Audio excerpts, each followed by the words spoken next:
نحمدہ ونصلی ونسلم علی رسولہ الکریم اما بعد فاعوذ باللہ من الشیطان الرجیم بسم اللہ الرحمن الرحیم۔ دوستان مکرم، اللہ تعالیٰ نے جن کو ماہ رمضان المبارک پانے کی اور ماہ رمضان المبارک میں داخل ہونے کی توفیق عطا فرمائی ہے، جنہوں نے رمضان شریف کو اپنی زندگی میں حالت صحت کے ساتھ، عافیت کے ساتھ، تندرستی کے ساتھ پا لیا ہے، ان لوگوں کو چاہیے کہ اپنی صحت، اپنی تندرستی اور اپنی عافیت پر اللہ تعالیٰ کا شکر ادا کریں کہ اللہ تعالیٰ نے انہیں صحت مند رکھا ہوا ہے، عافیت بدنی عطا فرمائی ہے اور جسم کی قوت عطا فرمائی ہے۔ انہی چیزوں کے ساتھ ہی اللہ تعالیٰ کی عبادات ہو سکتی ہیں، بالخصوص رمضان المبارک کی عبادات کو سر انجام دیا جا سکتا ہے۔ صحت کے ساتھ، عافیت کے ساتھ اور جسم کی قوت اور طاقت اور صحت کے ساتھ، یہ اللہ تعالیٰ کی بڑی نعمتیں ہیں۔ ان نعمتوں پر شکر گزار بھی ہونا چاہیے اور ان نعمتوں کو صحیح جگہ استعمال بھی کرنا چاہیے، اور ان نعمتوں کے استعمال کی صحیح جگہ یہ ہے کہ روزے رکھیں رمضان المبارک میں، اور رمضان المبارک کی سنت اور نفلی عبادات کو کریں،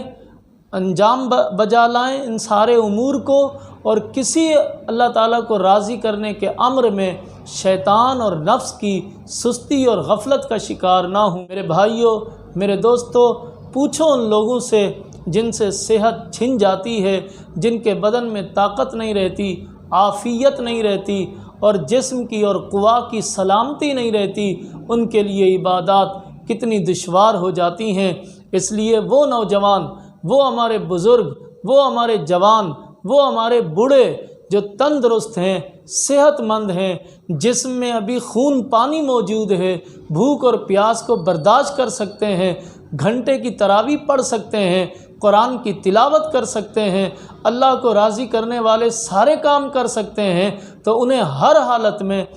حالت میں کاہلی سے نکل کر، غفلت سے نکل کر، سستی سے نکل کر، شیطان کے جال سے نکل کر اور نفس کی شرارتوں سے نکل کر اللہ کی عبادت کی طرف آ جانا چاہیے۔ انہیں روزے رکھنے چاہیے، رمضان شریف کا حق ادا کرنا چاہیے، اور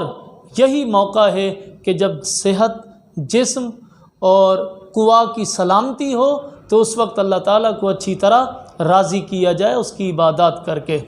یہ بات میں اس لیے کہہ رہا ہوں کہ جب صحت چھن جاتی ہے، جسم میں طاقت اور قوت نہیں رہتی، تو پھر کم از کم جو روزہ ہوتا ہے وہ 12 گھنٹے کا ہوتا ہے، اور اس سے زیادہ 13 گھنٹے، 14 گھنٹے، 15 گھنٹے کا ہو جاتا ہے۔ تو یہ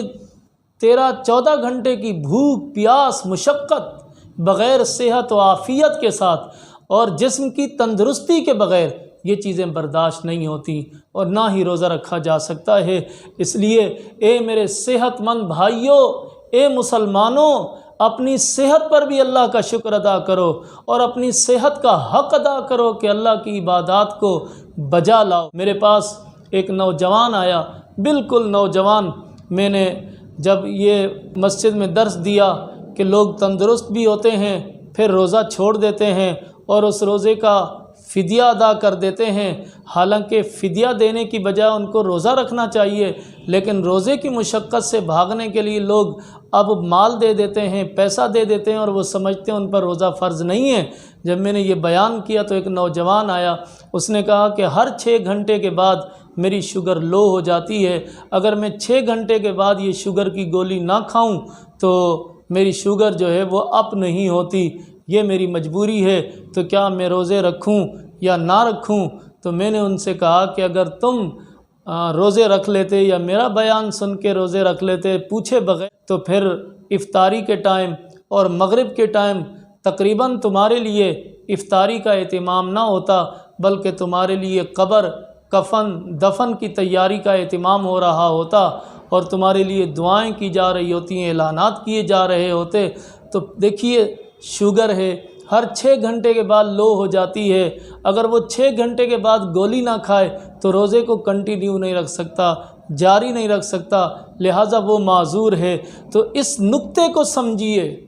کہ قبل اس کے کہ مجھ پر آپ پر وہ ٹائم آ جائے کہ ہم 6 گھنٹے بھی بھوک پیاس برداشت نہ کر سکیں، تو پھر ہم رمضان المبارک کے 13-14 گھنٹوں کا روزہ اور رمضان المبارک کے اس عبادت کو، روزے کی عبادت کو جو 13-14 گھنٹوں پر محیط ہے، ہم کیسے سر انجام دے سکتے ہیں؟ اللہ کتنے لوگ ہوں گے نوجوانی میں جو صحت مند ہوتے ہیں، تو طاقتور ہوتے ہیں، جن کے اعضاء درست ہوتے ہیں، 12 گھنٹے تو دور رہے، جو 24 گھنٹے بھی بھوکا پیاسا رہ کر برداشت کر سکتے ہیں، لیکن نوجوانی میں وہ غفلت کا شکار ہو جاتے ہیں، وہ لاہو و لعب کا شکار ہو جاتے ہیں، وہ شیطان کے راستے پر اور ہوائے نفس کے راستے پر چل نکلتے ہیں، وہ کھانے پینے میں جت جاتے ہیں اور انتظار کرتے ہیں کہ عمر عزیز ڈھلے گی، بڑھاپا آئے گا تو توبہ بھی کر لیں گے اور روزے بھی رکھ لیں گے۔ نہیں میرے بھائی، ایسا نہیں ہو سکتا۔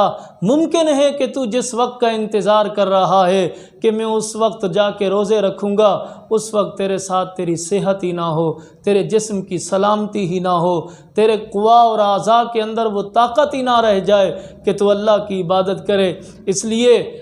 اپنے اگلے لمحے کو نہ دیکھ، ابھی جوانی میں، ابھی صحت میں، عافیت میں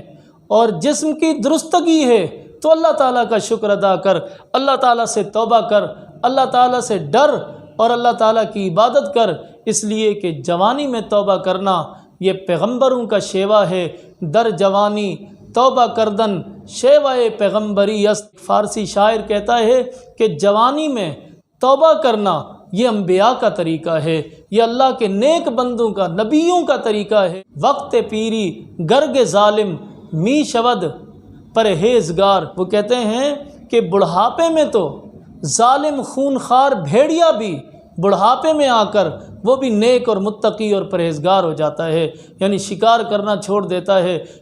جانور اس کے سامنے سے کودتے پھاندتے رہتے ہیں، وہ پکڑ نہیں سکتا کسی جانور کو کیونکہ اس کے جسم میں طاقت نہیں رہتی، وہ بوڑھا ہو جاتا ہے، حملہ نہیں کر سکتا، ان کے ناخنوں میں طاقت نہیں رہتی، اس کے دانتوں میں طاقت نہیں رہتی، اس کے پنجوں میں وہ گرفت نہیں رہتی کسی جانور کو پکڑ سکے، تو وہ شکار بھی نہیں کر سکتا۔ اسی طرح بڑھاپے میں جب انسان داخل ہو جاتا ہے، یہ 12-13 گھنٹے کی عبادات، یہ 1.25 گھنٹے کی تراویح اس کے لیے دشوار ہو جاتی ہے، نہ بھوک پیاس برداشت ہوتی ہے، نہ انسان کھڑا رہ سکتا ہے، پاؤں سوجنے لگتے ہیں، جسم درد کرنے لگتا ہے۔ اس لیے بڑھاپے کا وقت آنے سے پہلے جوانی کو غنیمت سمجھو اور اللہ کی عبادت کو بجا لاؤ۔ میں اپنے آپ کو بھی اس بات کی نصیحت کرتا ہوں، آپ کو بھی اس بات کی نصیحت کرتا ہوں کہ اللہ کو راضی کرنے کا اہتمام کرو، اللہ کو راضی کرنے کا اہتمام کرو، اللہ کو راضی کرنے کا جوانی میں صحت کے ساتھ، عافیت کے ساتھ، اعضاء کی سلامتی اور طاقت کے ساتھ اللہ کو راضی کرنے کا اہتمام کرو۔ وما علی الا البلاغ المبین وآخر دعوانا ان الحمد للہ رب العالمین۔